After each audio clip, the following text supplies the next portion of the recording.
suite. D'accord? Donc, chaque fois, on va finir normalement aujourd'hui la partie qui concerne le premier idée, l'activité enzymatique. Et on va entamer, je vais juste vous donner vous donner la partie des exercices et le premier idée. Après que je finis, je vous l'exercice et l'idée sur la plateforme dans mon coin. Et learning, première partie, c'est pas pour entreprendre, d'accord?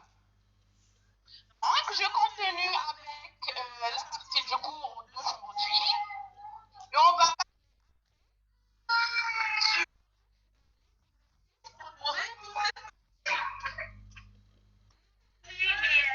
de différents types d'enzymes.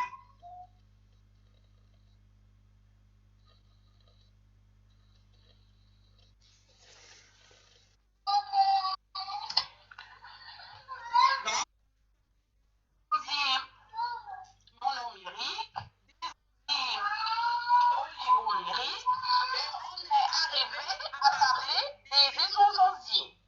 C'est quoi pour vous une isoenzyme? Donc, une isoenzyme, on peut dire que c'est une ou bien c'est un complexe enzymatique, mais plutôt ce sont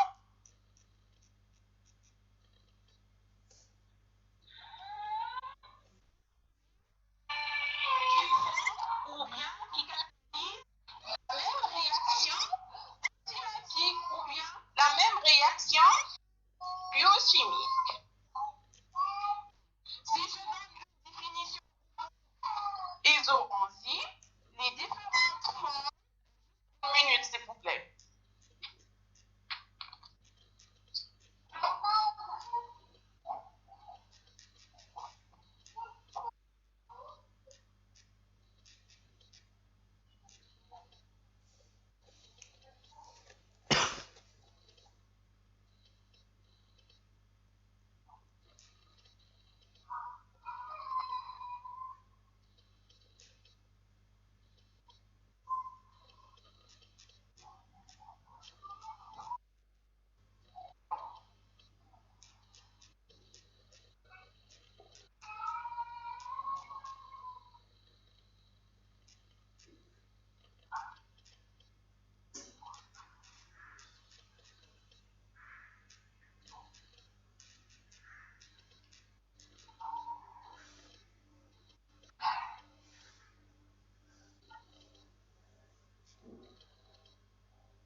Vous êtes là? Vous m'entendez bien? Oui, madame. Oui, très bien. Donc, j'ai parlé des isoenzymes. J'ai bien dit que on ne peut pas mentionner le nom multi-enzyme pour les isoenzymes. Je vais vous éclaircir l'idée. C'est que les différentes formes, par exemple, j'ai donné ici un type d'isoenzyme, ce sont les exokélases. Les exokélases, on les retrouve dans les tissus du mammifère.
de cytoplasme cellulaire, une partie qui se fait au niveau du mitochondrie. Pour les isoenzymes, donc c'est un seul enzyme qui est en réalité constitué de plusieurs parties de d'autres enzymes et chaque enzyme elle est caractérisée par une fonction. La caractéristique la plus importante pour ces isoenzymes qui vont catalyser la réaction biochimique au niveau du endothélium. On trouve pour une enzyme plusieurs formes. Donc les différentes formes de l'enzyme qui se trouvent se forment des isoenzymes. On prend ici l'exemple des hydrogénases par exemple. La différence entre les différentes formes de cette enzyme, c'est la présence d'une autre partie. Ici, on parle de ce qu'on appelle les coenzymes. On a dit qu'il existe ce qu'on appelle des molécules qui ont un rôle de cofacteur. Parmi les rôles de ces cofacteurs, par exemple, la structure, ou là pour finir, la structure des enzymes et les rend actifs. Vous comprenez? S'il vous plaît, un d'accord. Les isoenzymes, on ne peut pas dire que c'est un complexe enzymatique, mais en réalité, ce sont plusieurs enzymes. Elles se trouvent dans le même tissu ou le même endroit. N'importe quel tissu, cellule, cytoplasme, organique essentiel que ces enzymes, ils font la même chose dans le même endroit. Ces isoenzymes, on les trouve en réalité se forment de plusieurs enzymes qui catalysent la même réaction biochimique. Très bien. C'est quoi la différence entre les enzymes? C'est la présence d'une partie différente de chaque unité enzymatique. On les appelle les coenzymes. On les appelle les coenzymes parce qu'on a dit hier que ça veut dire quoi un coenzyme? Ça veut dire que c'est une enzyme qui est liée à un cofacteur. Le cofacteur, ça peut être par exemple des ions chimiques comme le Mg++. D'accord.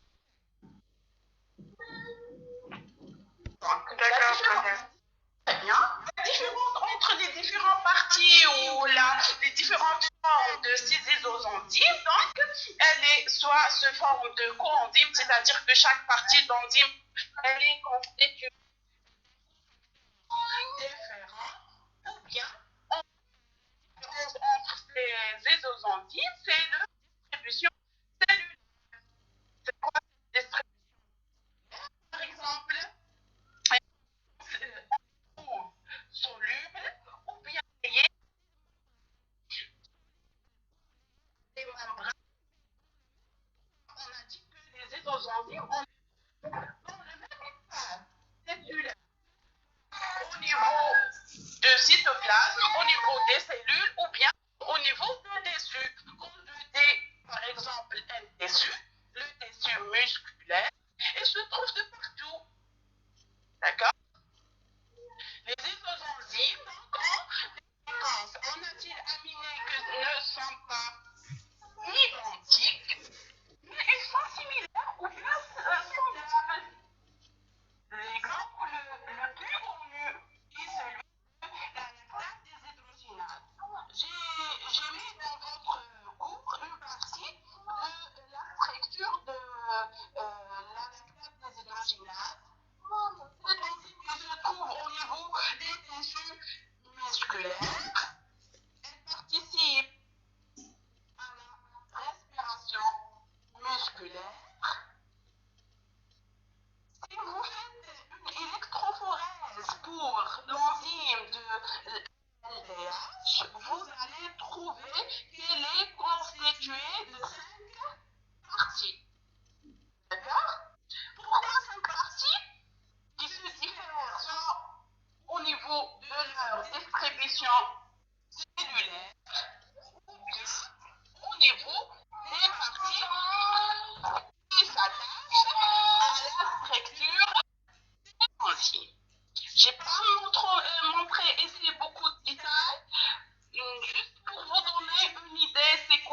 isoenzyme. Donc, une isoenzyme, c'est une enzyme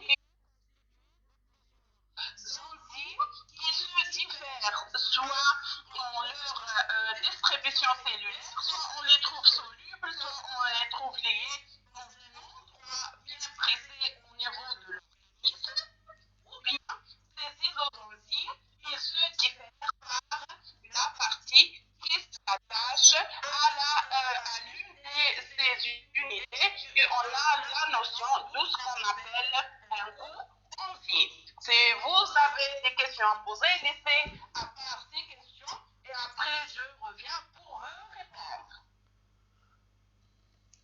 Je passe pour une autre démonstration concernant les enzymes monomériques. On va parler de ce qu'on appelle les complexes multi-enzymatiques. Et c'est pour faire la différence entre isoenzymes et complexes multi-enzymatiques. Donc, c'est quoi pour vous un complexe multi-enzymatique? On appelle un complexe polyenzymatique ou encore un complexe enzymatique.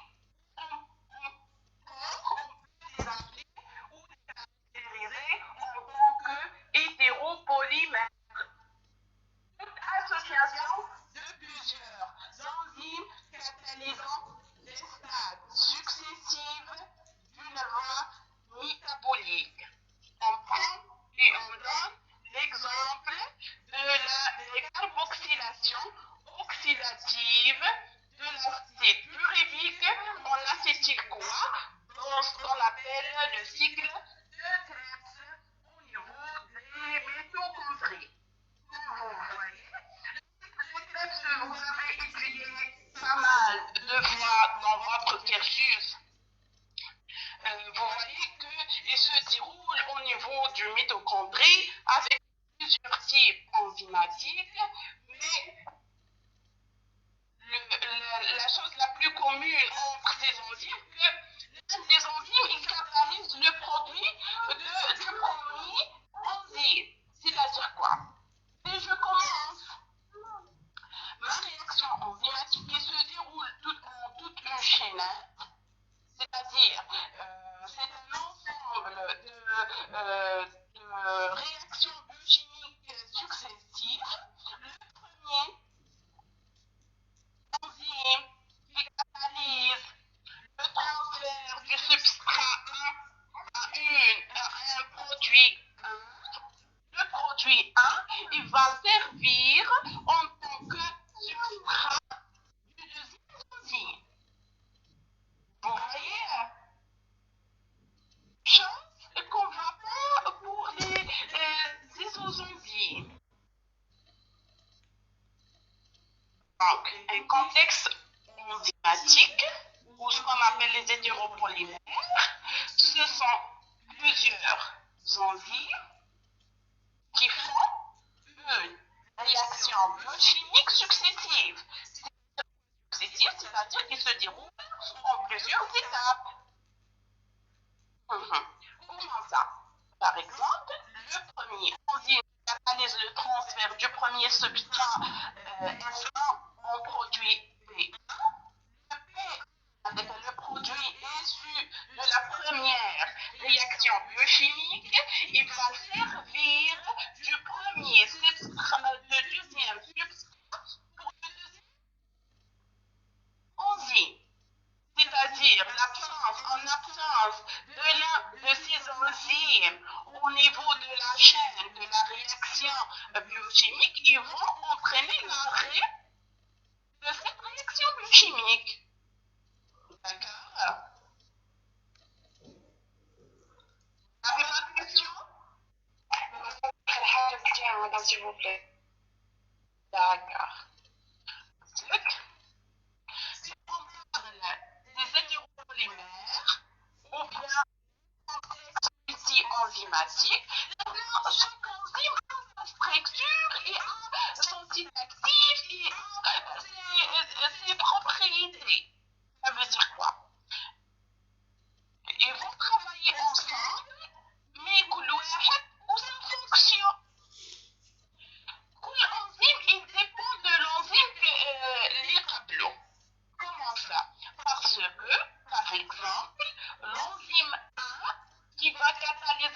première partie de cette réaction biochimique, il va transformer par exemple, le premier substrat en premier produit.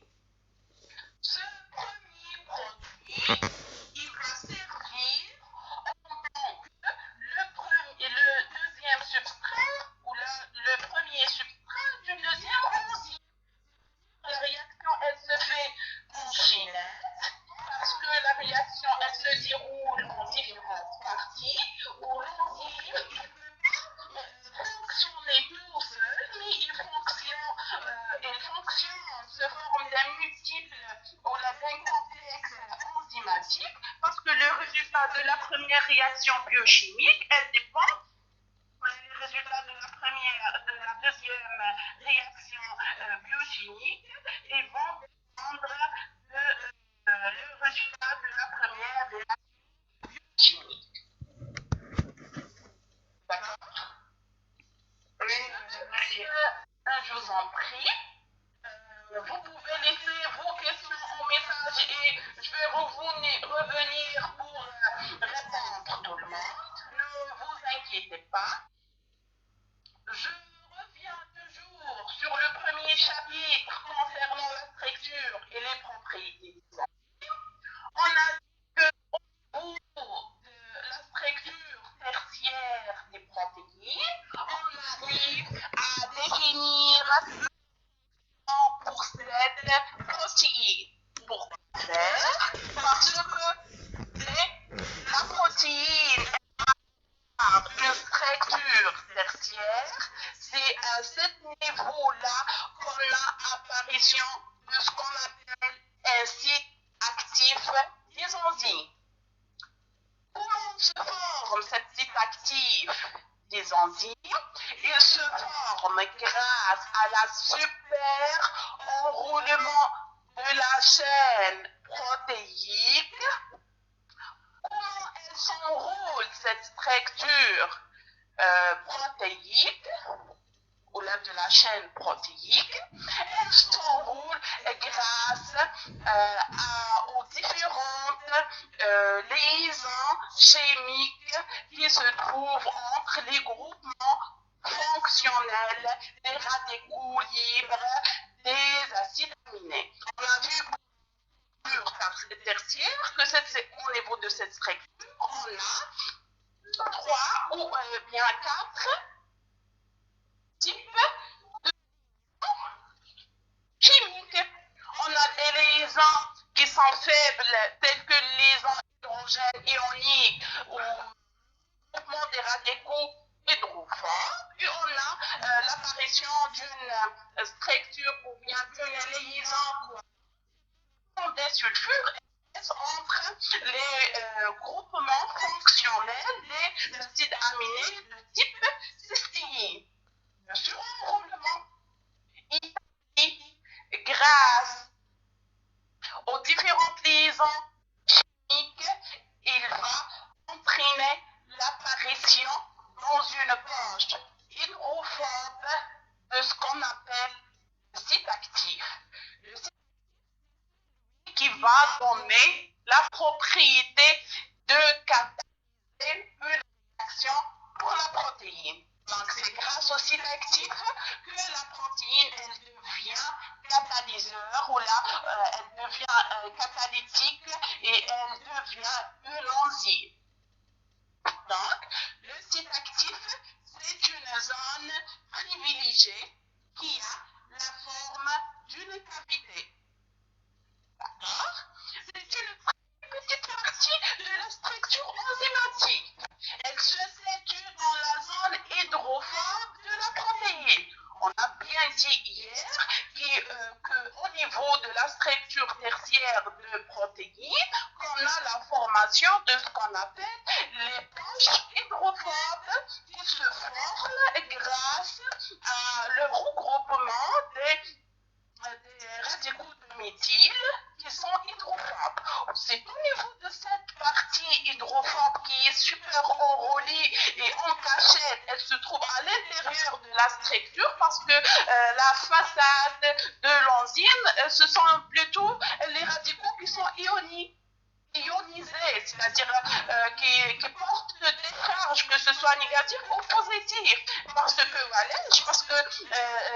ces radicaux hydrophiles, ils ont une affinité avec l'eau, ils sont miscibles, ils peuvent se trouver à l'aise en contact avec le cytoplasme. Par contre, cette zone hydrophobe, non, elle ne peut pas être en contact avec le cytoplasme ou quelque chose qui arrive en haut. C'est pour cela qu'elle se trouve toujours cachée à l'intérieur de la structure de la protéine. Et elle forme ce qu'on appelle une cavité de protection dans laquelle il se trouve le site actif.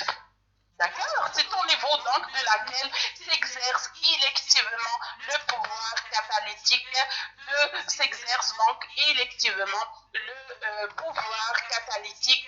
de l'enzyme. Le plus important que le site actif, il est normalement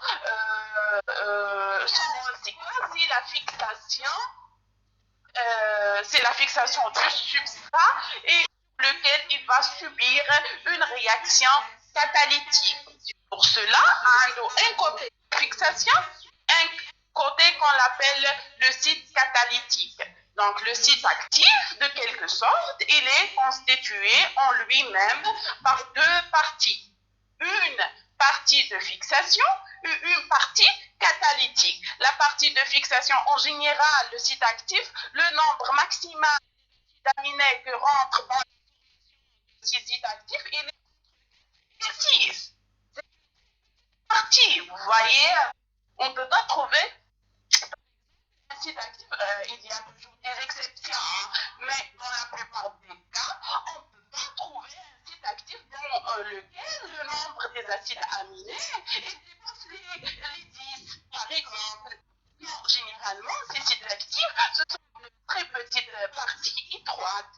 Le nombre maximal d'acides aminés qui rentrent dans la structure des sites actifs, il est de, par exemple, l'ordre de 4 à 6 généralement.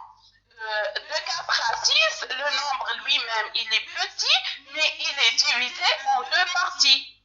Un site de fixation qui reconnaît la structure de substrat et détermine l'affinité et la spécificité de la réaction enzymatique. Vous voyez, vous rappelez hier, si on parle des propriétés des enzymes, on a dit que l'une des propriétés des enzymes, c'est leur spécificité. On a deux types de la spécificité. Une spécificité pour le substrat, une spécificité pour la réaction biochimique. Qui contribue donc à cette spécificité, c'est bien le site de fixation qui se trouve dans le site actif. Donc le site de fixation, il contribue à la spécificité enzymatique, que ce soit envers le substrat ou envers la réaction biochimique. On a ce qu'on appelle également le site catalytique. Ce site catalytique, c'est celui qui va agir sur le substrat et permettre son transformation en produit qui détermine ce qu'on appelle la notion de la vitesse de la réaction enzymatique. Je ne vais pas revenir sur ce qu'on appelle vitesse de réaction parce qu'on va parler de ça dans un chapitre. C'est le chapitre 3, la cinétique enzymatique. Donc, il faut retenir que le site catalytique, c'est le nombre des acides aminés qui vont participer à la réaction par transformation du substrat en produit. Vous voyez? C'est une représentation des sites actifs au niveau des enzymes. Et ici, je vais revenir sur la spécificité. Je reviens sur, quand vous voyez, comme première démonstration, que le site actif, il n'est plus à la surface des enzymes, mais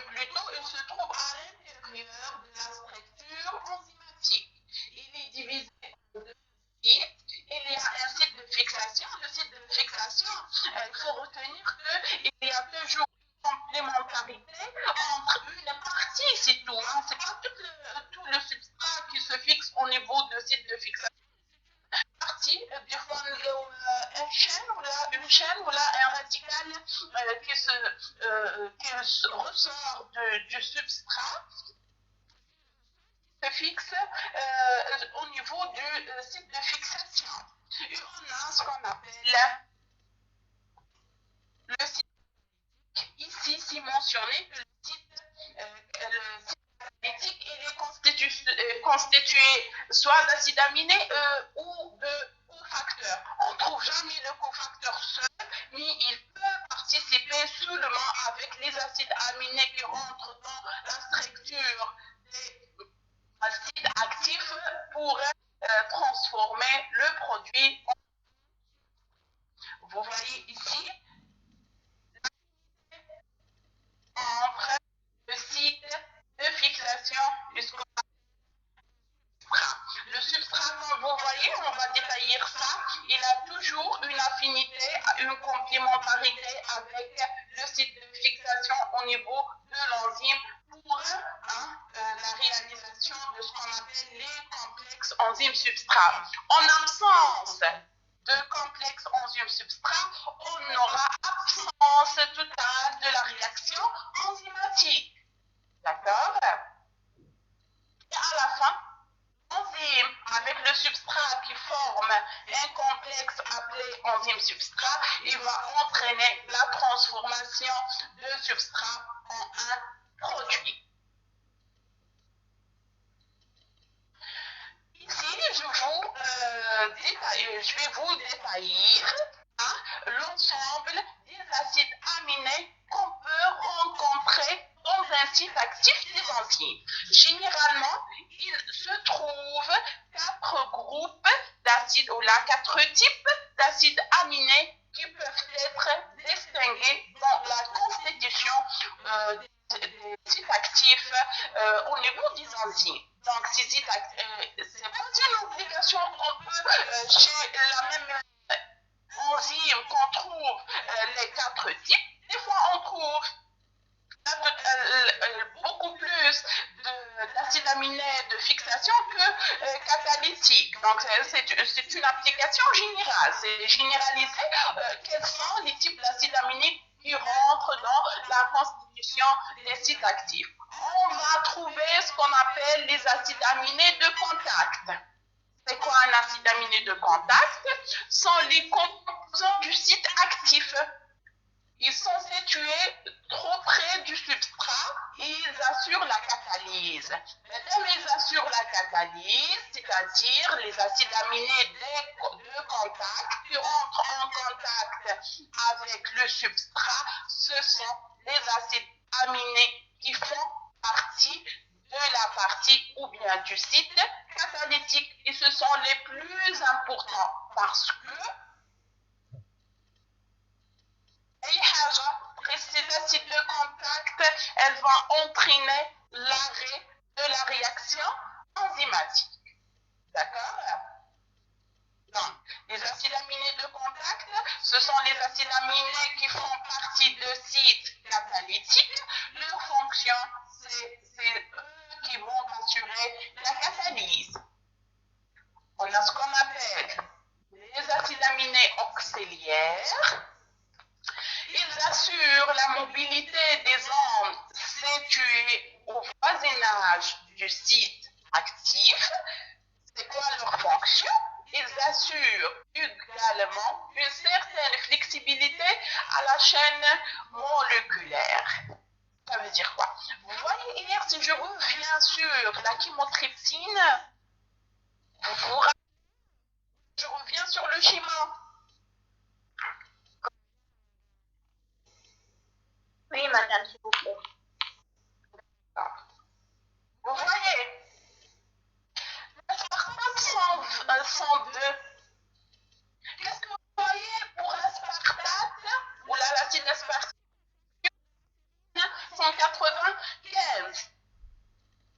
Si je pense c'est toutes les enzymes, les acides aminés qui vont participer à la réaction. Mais si vous voyez que le site actif, celui qui est très important, il est constitué normalement de la série de la position 195. Mais ce qu'on appelle l'aspartate, ce sont les acides aminés éloignés du site actif. participe également à la réalisation de la réaction catalytique du site actif. Donc, il participe de loin, il fait partie de la structure du site actif, mais il a aidé l'histidine à réaliser sa réaction en aide pour la coupure ou pour liser la liaison chimique entre le carbonyle avec le premier acide aminé. C'est ce qu'on appelle l'aspartate. Ici, on peut la caractériser en tant qu'acide aminé auxiliaire, c'est-à-dire qu'il fait partie de la structure de l'enzyme qui participe donc à la mobilité ou à la flexibilité de la chaîne moléculaire, c'est-à-dire qu'il peut changer de place pour aider à réaliser ou bien à faciliter la réaction biochimique. J'allais dire la réaction, voilà, biochimique. On a ce qu'on appelle également les acides aminés collaborateurs. Ils vont collaborer avec les enzymes avec les acides aminés de site actif. Ils servent de support pour les acides aminés fonctionnels qui modèrent le histidine. Si on les enlève, l'activité enzymatique demeurera, mais elle devient très fragile. D'où la sérine. وكنقدم على l'histidine servent de support pour l'acide aminé fonctionnel. Celui qui va donner ou être comme un support, c'est l'histidine. Je parle toujours dans l'exemple de la chymotrypsine. L'acide aminé non collaborateur, leur rôle ou la fonction est inconnue. Si on les enlève, l'activité enzymatique restera inchangée. Je vous dis, normalement, ils disent que les acides aminés qui se trouvent près de la cavité ou bien près de sites actifs et qui donc, le site de fixation, le site catalytique, c'est pour permettre de garder la structure protéique. Normalement, leur rôle est inconnu, mais en réalité, on dit qu'ils participent à la formation de la structure fonctionnelle de ces enzymes.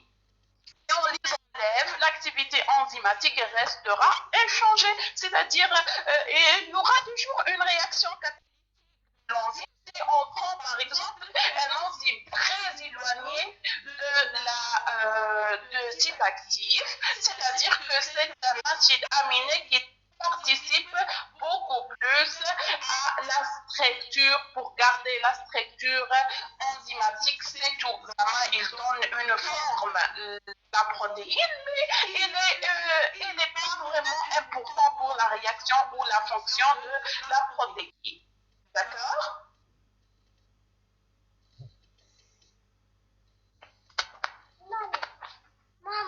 La réaction enzymatique, donc, elle fait appel à la fixation du substrat au niveau du site actif. J'ai dit, si on n'aura pas la formation de ce qu'on appelle un complexe enzyme substrat, la réaction catalytique, elle ne se déroulera jamais. On n'aura pas une action catalytique de l'enzyme si on n'aura pas une fixation du substrat au niveau du site actif. Cette fixation, elle entraîne la formation de ce qu'on appelle donc les complexes enzymatiques. En réalité, lorsque le site actif il va se fixer, ou là, plutôt le substrat va se fixer au niveau de site actif, précisément au niveau de site de fixation, au niveau de site actif, il existe différents modèles. On a normalement la formation de trois modèles pour vous montrer comment le substrat peut se fixer sur le site actif pour former ce qu'on appelle un complexe enzymatique. Commençons par le premier modèle, c'est le modèle de Fischer. On dit que c'est le clé. Dans ce modèle, la formation du complexe enzyme-substrat nécessite une interaction entre un ou plusieurs groupes fonctionnels ou bien domaines du substrat avec des motifs de la cavité enzymatique. Comme j'ai dit, le substrat est chicane qui va se fixer sur le site actif, mais il y a juste une partie appelée les groupes fonctionnels ou bien domaines fonctionnels du substrat qui vont se fixer sur la cavité pour entraîner la formation des complexes enzymatiques. Ce qui est important dans ce modèle, il explique la spécificité de l'enzyme pour son substrat. Mais il n'explique pas l'effet des effecteurs. De la réaction enzymatique, et si je parle des éléments qui vont, par exemple, nuire à la réalisation de la réaction, comment se déroule la réaction enzymatique, telle que le pH ou bien la température, etc. Ce n'est pas notre intérêt pour le moment. Si vous voyez dans le schéma, on a deux types de substrats. Vous voyez. Et vous voyez, par exemple, la structure enzymatique. À l'intérieur de la structure enzymatique, on a un site. À votre avis, lequel des substrats, celui en haut ou bien celui en bas, qui va se fixer correctement sur le site actif de l'enzyme? L'enzyme, elle est représentée elle est représentée en tant que serrure, par exemple. Et le substrat, il est représenté sous forme d'un clé. À votre avis, lequel? Non, madame. Le clé ou non, madame. Très bien. Le clé en haut. Pourquoi le clé en haut, à votre avis? Madame, la fixation. Vous pouvez utiliser un autre mot que ilir. Ça veut dire quoi ilir? Wesh قاعدة تشوفوا exactement. Exactement, c'est ce que je cherche. Vous dites? C'est-à-dire une complémentarité structurale totale. D'accord? Si on parle du modèle de Fischer ou bien représenté en tant que serrure, c'est que entre une partie, c'est tout, une partie de site actif, il y a ce qu'on appelle une complémentarité structurale stricte. D'accord? C'est pas mentionné ici dans le PowerPoint, mais c'est très important. Vous voulez être au début de prendre un cahier et un stylo. Vous devez toujours les prendre avec vous. D'accord? Je passe au deuxième modèle pour la formation des complexes enzymatiques enzyme-substrat.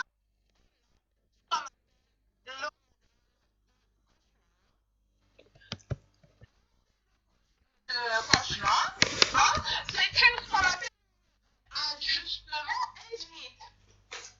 Et qui fait un ajustement induit? C'est-à-dire le site actif, il a une forme semblable.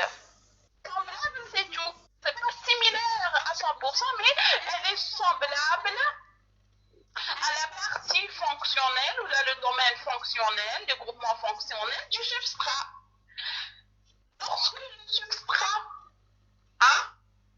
il est en contact avec l'enzyme, il va induire le site actif à modifier sa conformation pour être complémentaire avec la partie fonctionnelle du substrat. Je redis. Lorsque le substrat et l'enzyme sont éloignés, l'enzyme a un site actif semblable, c'est tout, au groupement fonctionnel du substrat. Lorsque le substrat sera en contact avec l'enzyme, il y aura une modification de la conformation du site actif de l'enzyme induite par l'entrée partielle du groupement fonctionnel du substrat. Donc, ici, on peut dire que le substrat va induire une modification de conformation de l'enzyme pour qu'il structurale pour qu'il y aura la formation de ce qu'on appelle les enzymes. C'est ce qu'on appelle l'ajustement induit ou le substrat est induit une site actif pour qu'il soit complémentaire avec le substrat. Je dis le substrat, mais ce n'est pas juste normalement une partie de substrat. C'est l'entrée partielle du substrat ou là du parti de substrat. D'accord? On a un troisième modèle. Pour ce modèle, j'ai pas trouvé, j'ai beaucoup cherché, mais je cherche encore, j'ai beaucoup cherché, je vais chercher encore pour vous montrer. J'ai pas trouvé un schéma qui représente ce qu'il y a en réalité dans ce modèle. Je vais vous lire et vous expliquer en même temps. Donc l'enzyme et le substrat, lorsqu'ils ne sont pas dans le milieu, présentent chacune une conformation ou là une conformation particulière, c'est-à-dire l'inflammation qui m'a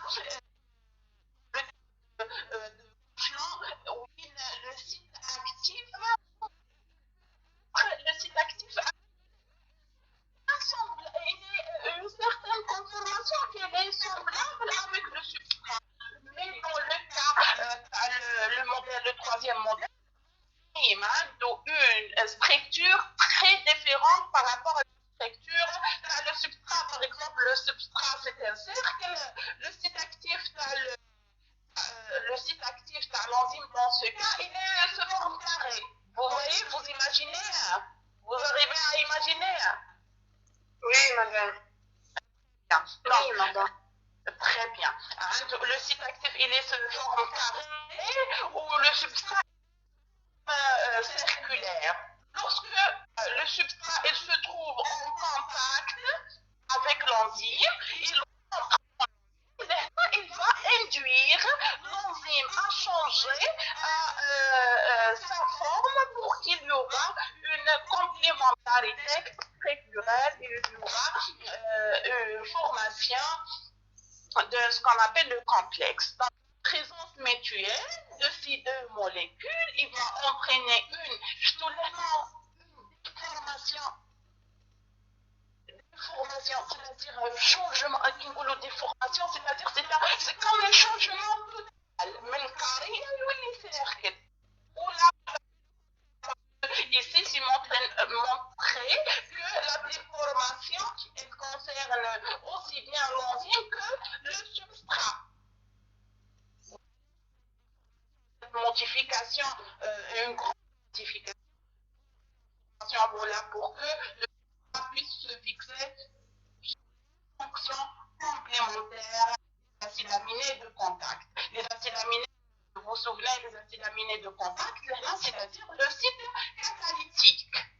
S'il n'y aura pas une fixation, il n'y aura pas une catalyse. On met fixage se forme complémentaire, le substrat sur le site de fixation de l'enzyme, les acides aminés de contact, c'est-à-dire qui rentrent dans la constitution de site catalytique, mais donc il n'y aura pas une catalyse. D'accord? C'est clair, j'espère. Madame. Oui, madame, c'est clair. Oui, il y a une autre. Oui. تما le site actif هو اللي يتبدل حسب لا سبسترا. Non seulement le site actif, même il y aura une déformation, c'est une déformation partagée entre l'enzyme et le substrat. Non seulement l'enzyme qui va se changer, mais également le substrat il va se changer. D'accord, madame, merci beaucoup. Je vous en prie. Si vous avez d'autres questions, pour les personnes qui ne peuvent pas les poser, vous écrire, oui. Madame, je m'appelle les câbles, je m'appelle. Oui. Madame, je m'appelle les câbles, sur la clé de le site par l'enzyme. C'est une modification. Vous voyez les termes utilisés. C'est juste modification de la conformation. Mais par contre, dans le troisième modèle, c'est une déformation. Déformation. Oui. L'exemple, c'est que, puisqu'on fait le site, le site actif, il est un peu plus semblable pour les domaines fonctionnels, le substrat. Quelle une similarité entre le substrat et l'enzyme. Le troisième modèle, j'ai dit bien que, par exemple, le site actif, il se forme d'un carré, alors que le substrat, par exemple, c'est un triangle. Vous imaginez comme imagination? Oui, madame. Très bien. Maintenant, il y aura ce qu'on appelle toute une déformation, que ce soit de l'enzyme ou le substrat.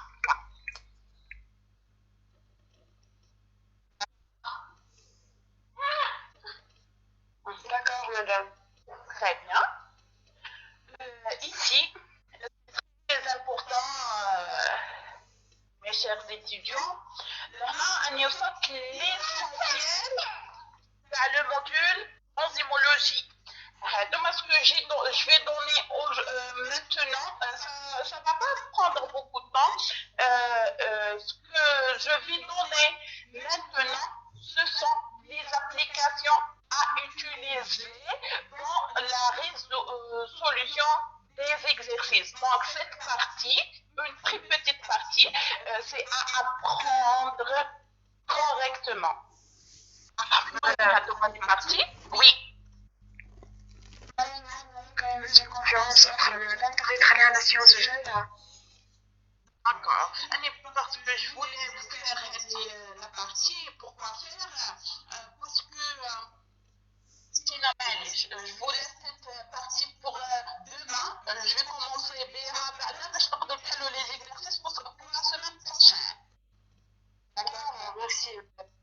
Je vous laisse, donc je laisse la définition des unités enzymatiques pour demain. On va commencer et on va finir avec le type. Je reviens vers vous pour écouter vos questions et vous répondre à vos questions. Rahim Romani revient sur la question parce que je ne peux pas suivre l'ensemble des questions. Si vous avez des questions, n'hésitez pas.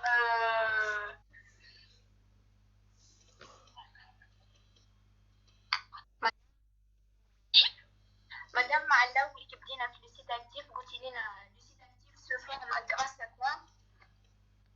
Le site actif, il se